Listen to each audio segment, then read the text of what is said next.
Now we're going to solve equations using the multiplication division property. So we're breaking this down a little bit. And here again, we're going to break this down. And the first problem, we're going to slaughter it. And I'm going to take a lot of time on it. 8y equals 56. So really it's saying 8 times what gets me 56. Well, some of you have already got that answer, and that's fabulous. But here again, I told you I was going to slow it down, and so I am. First thing I got to do, find out what I'm solving for. And then I'm going to split it to the equal sign. And I will make sure my left side's simplified, in which this case it is. 8y, there's nothing I can do to simplify that. Simplify my left side, 56. Well, that's one term. Can't simplify it. And now I've got to simplify or combine like terms across. And in this case, it's not an addition subtraction because 8y is not 8 plus y or 8 minus y. It's 8 times y. So I've got to break that guy. And how do I break multiplication? Well, I break it through division. So anything divided by itself is 1. And that leaves me with 1y. What I do to the left side, I do to the right side. Why? To maintain equality. Okay, what I do to one, I've got to do to everybody. Otherwise, it's just not equal. And 56 divided by 8 is, yes, 7. All right? And some of you already came up with that because you said 8 times 7 is 56. Well, that's great. That's how you check your work. 8, substitute the 7 back in for y, equals 56. Simplify the left side. 56 equals 56. Left side equals right side, therefore 7 is my answer. So let's do a few more problems here so you got to get a little bit more taste of it. Let's do what we like to do, right?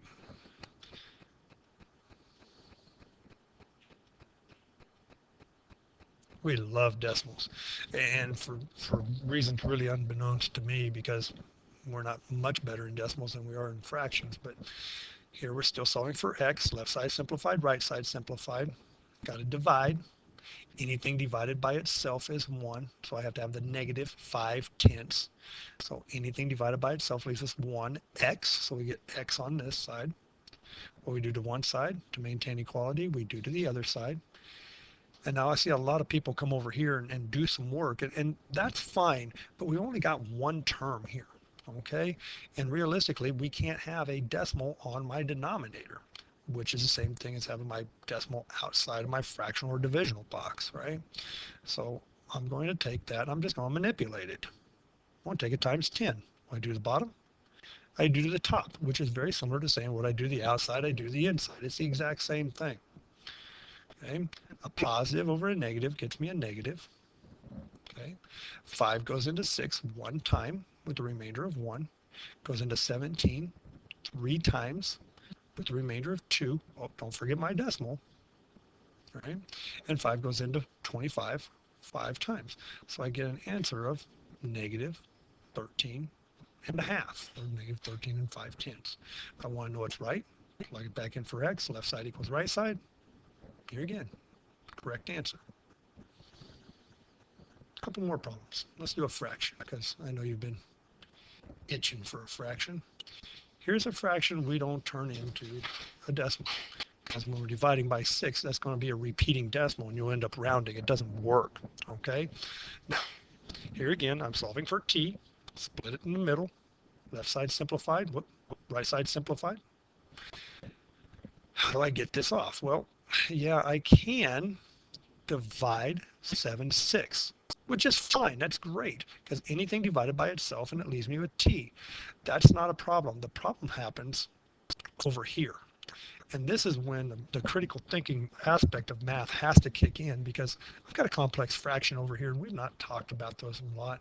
What we do is top to bottom is left to right, and we expand that and go on. Well, if I do that, negative 21 divided by 7/6, I'm dividing fractions. That's copy dot flip. And if I knew that rule going in, I would never have done this.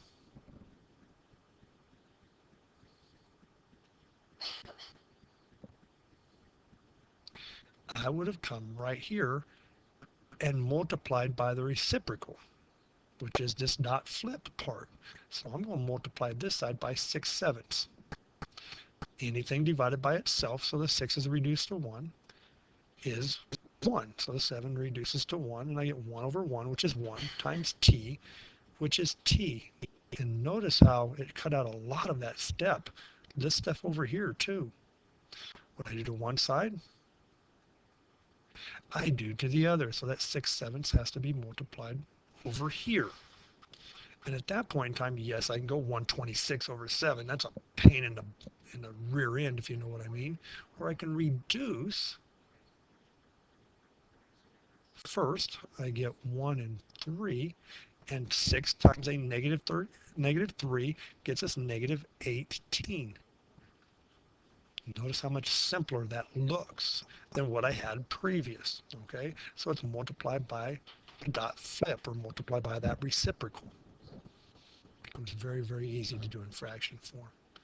Well, let's look at another fraction form. Negative 4 1/2 z is equal to negative 45. Well, here again, I've got to get this guy off. I can divide it, but it's a fraction. This one's going to cost me one more step, because really, when I multiply by the reciprocal, I've got to dot flip this. Well, the 4 doesn't flip very well unless it's an improper fraction. So I'm going to change this. Still got the denominator of 2 times 4 plus my remainder of 1 gets me 9. Z equals negative 45. And now all of a sudden, this is the same as the previous problem. I'm going to take this side times a negative 2/9. And remember, if I'm multiplying, the order now doesn't matter. Okay? So I'm multiplying a negative 2/9. Now remember, when I do this guy like this, I want to make sure I'm not subtracting that guy off. So I'm going to put another set of parentheses there just to make sure that I'm not subtracting that guy off. A negative times a negative is a positive. 2 over 2, 9 over 9 is still 1. I get left with z on this left side. Here, let's reduce, make our numbers smaller. This goes in there once, goes in there 5 times. A negative times a negative is a positive. 5 times 2 is 10. So we can manipulate this mixed number to an improper fraction, and we're right back to copy dot flip, and away we go.